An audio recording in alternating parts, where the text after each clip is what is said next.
অসমৰ বন বিভাগৰ কাৰণে অতি লজ্জাৰ বিষয়। আজি 25 দিন ধৰি ঢিঙত এটা ঢেকীয়াপতীয়া বাঘে যি সন্ত্ৰাসৰ সৃষ্টি কৰিলে, বন বিভাগৰ কাজিৰঙা DFO, ওৰাঙৰ DFO, লাওখোৱাৰ DFO, চিৰিয়াখানাৰ DFO, নগাঁৱৰ DFO সকলোকেইজনে মিলি এটা ঢেকীয়াপতীয়া বাঘক পিঞ্জৰাবদ্ধ কৰিব নোৱাৰাটো বন বিভাগৰ কাৰণে কিন্তু অতি লজ্জাৰ বিষয়। এতিয়া জানিব পাৰিছোঁ সুন্দৰবনৰ পৰা হেলিকপ্টাৰ যোগে বাঘ ধৰাৰ কাৰণে এখন নেট আহিব, অতি লজ্জাৰ বিষয়। ইয়াৰ আগতে কিন্তু শোণিতপুৰ জিলাৰ ঢেকীয়াজুলি, ওৰাং, বৰচলা এই অঞ্চলত যেতিয়া বাঘ ওলাইছিল, ইয়াতকৈ প্ৰকাণ্ড ঢেকীয়াপতীয়া বাঘ ওলাইছিল, যি বাঘ এতিয়া বৰ্তমান গুৱাহাটী চিৰিয়াখানাত আমি আবদ্ধ কৰি পেলাই দি থৈ আহিছোঁ। সেই সময়ত কিন্তু আমি সুন্দৰবনৰ কিন্তু সহায় লোৱা নাছিলোঁ। ওৰাঙৰ DFOৰ লগত মই নিজে পিঞ্জৰাত আবদ্ধ কৰিছিলোঁ 4টাকৈ ঢেকীয়াপতীয়া বাঘ। এই ক্ষেত্ৰত মোকো প্ৰধান মুখ্য বন সংৰক্ষক বন্যপ্ৰাণী মাননীয় সন্দীপ কুমাৰ ডাঙৰীয়াই আমাক নগাঁও যাবলৈ দিলে, ঢিঙত যাবলৈ দিলে। মই গৈছিলোঁ, কিন্তু তাত দেখা পালোঁ আজি 11 দিন নে 12 দিন ধৰি শ্বিলঙৰ এটা হিন্দীভাষী মানুহে ৰাতিয়ে দিনে এখন প্ৰকাণ্ড ড্ৰোন ৰাতিপুৱাৰ পৰা সন্ধিয়ালৈকে বাঘটো ক'ত আছে পৰ্যবেক্ষণ কৰি আছে। এতিয়া কথাটো হ'ল, ড্ৰোনখনৰ দ্বাৰা বাঘটো কেতিয়াও ধৰিব নোৱাৰে, পৰ্যবেক্ষণ কৰিব পাৰে। এতিয়া পৰ্যবেক্ষণ কৰি দিয়াৰ পিছত মই নিজে আছিলোঁ 3টা বজাত, বাঘটো এখন মৰাপাটৰ বাগানৰ মাজত বাঘটো শুই আছিলে, ফটো পালোঁ। তেতিয়া কিন্তু অসম চৰকাৰৰ বন বিভাগে বাঘটোক আকৌ ৰাতিলৈ চাবলৈ দিলে, অৰ্থাৎ ৰাতি ক'ত যায় কেনেকৈ যায়। 7টা বজাত আকৌ বাঘটো নেদেখা হৈ গ'লোঁ। ই এখন বৃহৎ নাটক। আজি ঢিঙত এটা বাঘ ধৰা নামত 5-6জন DFOৰ মাজত এখন বৃহৎ নাটক চলি আছে। অসম চৰকাৰে এটা ঢেকীয়াপতীয়া বাঘ ধৰিবলৈ আজি ঢিঙৰ পৰা যদি আপোনাৰ সুন্দৰবনৰ লগত সহায় কৰিব লগা হৈছে, এটা ঢেকীয়াপতীয়া বাঘ অসম চৰকাৰৰ বন বিভাগৰ হাতত যদি তাৰ ধৰাৰ কোনো ব্যৱস্থা নাই, তেতিয়াহ'লে ইয়াতকৈ আৰু লজ্জাৰ বিষয় একো নাই। জানিব পাৰিলোঁ যোৱাকালি 4টাকৈ পিঞ্জৰা ঢিং অঞ্চলত পাতি লৈ তাত প্লেটত কাছাৰে কটা ছাগলী মাংস 1 কেজিকৈ দিছে। অতি লজ্জা আৰু অতি দুৰ্ভাগ্যজনক বিষয়। অসম চৰকাৰৰ বন বিভাগৰ যিসকল IFS অফিচাৰ আছে, তেওঁলোকক মই অনুৰোধ কৰিম, তেওঁলোকে এই কথাটো জনা দৰকাৰ যে যিকোনো আগফালে 2টা দীঘল দাঁত থকা জন্তু, যেনে বাঘ হওক, সিংহ হওক, কুকুৰ হওক, মেকুৰী হওক, তেওঁলোকক কোৱা হয় চিকাৰী জন্তু বুলি। চিকাৰী জন্তুৱে কেতিয়াও প্লেটত দিয়া আহাৰ নাখায়, প্লেটত দিয়া মাংস খাবলৈ নাহে। অসমৰ বন বিভাগৰ কাৰণে অতি লজ্জাৰ বিষয়। আজি 25 দিন ধৰি ঢিঙত এটা ঢেকীয়াপতীয়া বাঘে যি সন্ত্ৰাসৰ সৃষ্টি কৰিলে, বন বিভাগৰ কাজিৰঙা DFO, ওৰাঙৰ DFO, লাওখোৱাৰ DFO, চিৰিয়াখানাৰ DFO, নগাঁৱৰ DFO সকলোকেইজনে মিলি এটা ঢেকীয়াপতীয়া বাঘক পিঞ্জৰাবদ্ধ কৰিব নোৱাৰাটো বন বিভাগৰ কাৰণে কিন্তু অতি লজ্জাৰ বিষয়। এতিয়া জানিব পাৰিছোঁ সুন্দৰবনৰ পৰা হেলিকপ্টাৰ যোগে বাঘ ধৰাৰ কাৰণে এখন নেট আহিব, অতি লজ্জাৰ বিষয়। ইয়াৰ আগতে কিন্তু শোণিতপুৰ জিলাৰ ঢেকীয়াজুলি, ওৰাং, বৰচলা এই অঞ্চলত যেতিয়া বাঘ ওলাইছিল, ইয়াতকৈ প্ৰকাণ্ড ঢেকীয়াপতীয়া বাঘ ওলাইছিল, যি বাঘ এতিয়া বৰ্তমান গুৱাহাটী চিৰিয়াখানাত আমি আবদ্ধ কৰি পেলাই দি থৈ আহিছোঁ। সেই সময়ত কিন্তু আমি সুন্দৰবনৰ কিন্তু সহায় লোৱা নাছিলোঁ। ওৰাঙৰ DFOৰ লগত মই নিজে পিঞ্জৰাত আবদ্ধ কৰিছিলোঁ 4টাকৈ ঢেকীয়াপতীয়া বাঘ। এই ক্ষেত্ৰত মোকো প্ৰধান মুখ্য বন সংৰক্ষক বন্যপ্ৰাণী মাননীয় সন্দীপ কুমাৰ ডাঙৰীয়াই আমাক নগাঁও যাবলৈ দিলে, ঢিঙত যাবলৈ দিলে। মই গৈছিলোঁ, কিন্তু তাত দেখা পালোঁ আজি 11 দিন নে 12 দিন ধৰি শ্বিলঙৰ এটা হিন্দীভাষী মানুহে ৰাতিয়ে দিনে এখন প্ৰকাণ্ড ড্ৰোন ৰাতিপুৱাৰ পৰা সন্ধিয়ালৈকে বাঘটো ক'ত আছে পৰ্যবেক্ষণ কৰি আছে। এতিয়া কথাটো হ'ল, ড্ৰোনখনৰ দ্বাৰা বাঘটো কেতিয়াও ধৰিব নোৱাৰে, পৰ্যবেক্ষণ কৰিব পাৰে। এতিয়া পৰ্যবেক্ষণ কৰি দিয়াৰ পিছত মই নিজে আছিলোঁ 3টা বজাত, বাঘটো এখন মৰাপাটৰ বাগানৰ মাজত বাঘটো শুই আছিলে, ফটো পালোঁ। তেতিয়া কিন্তু অসম চৰকাৰৰ বন বিভাগে বাঘটোক আকৌ ৰাতিলৈ চাবলৈ দিলে, অৰ্থাৎ ৰাতি ক'ত যায় কেনেকৈ যায়। 7টা বজাত আকৌ বাঘটো নেদেখা হৈ গ'লোঁ। ই এখন বৃহৎ নাটক। আজি ঢিঙত এটা বাঘ ধৰা নামত 5-6জন DFOৰ মাজত এখন বৃহৎ নাটক চলি আছে।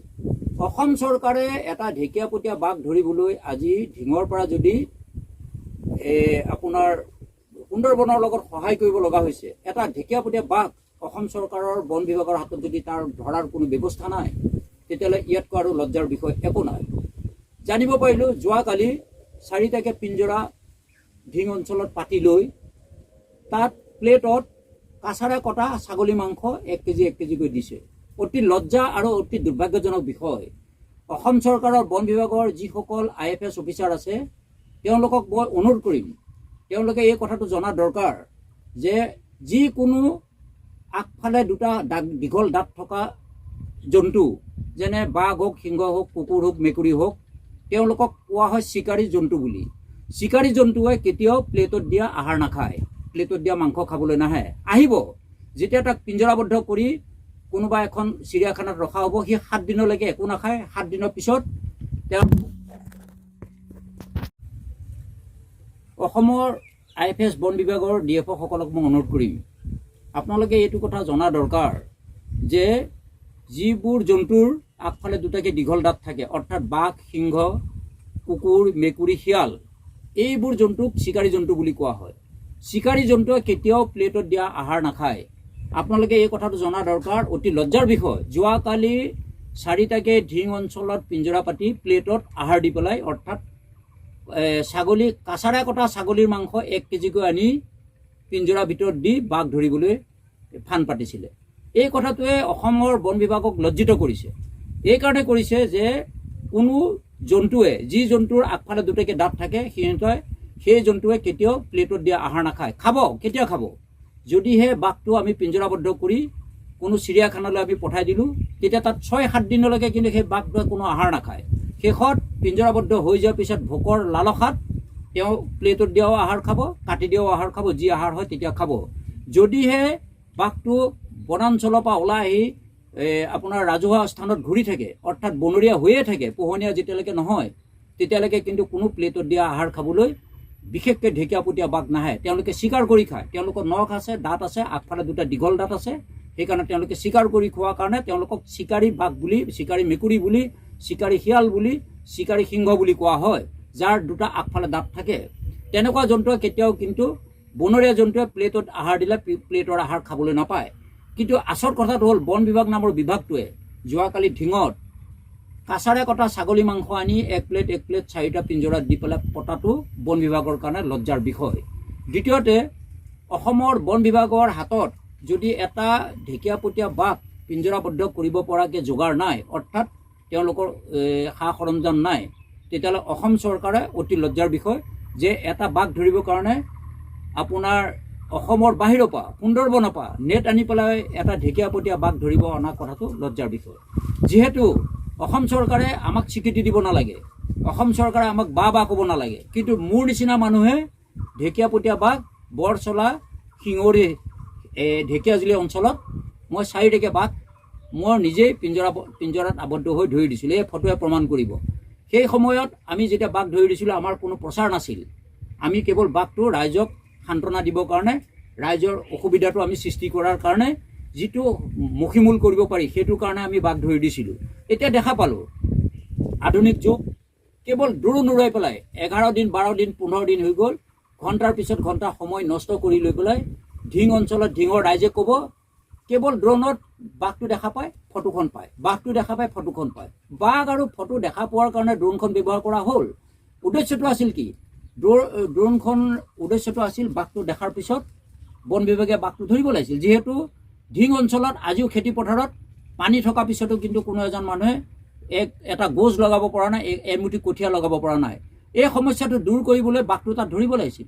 তেনে ক্ষেত্ৰত আজি চন্দ্ৰমোহন পাটোৱাৰীৰ কাৰ্যকালত আমি শুনিবলৈ পালোঁ সুন্দৰবনৰ পৰা বোলে হেলিকপ্টাৰত নেট আহি আছে, সুন্দৰবনৰ নেটেৰে বাঘটো আগুৰি ধৰি ৰাখিব, তাৰপিছতহে তেওঁক পিঞ্জৰাবদ্ধ কৰিবলৈ চেষ্টা কৰিব।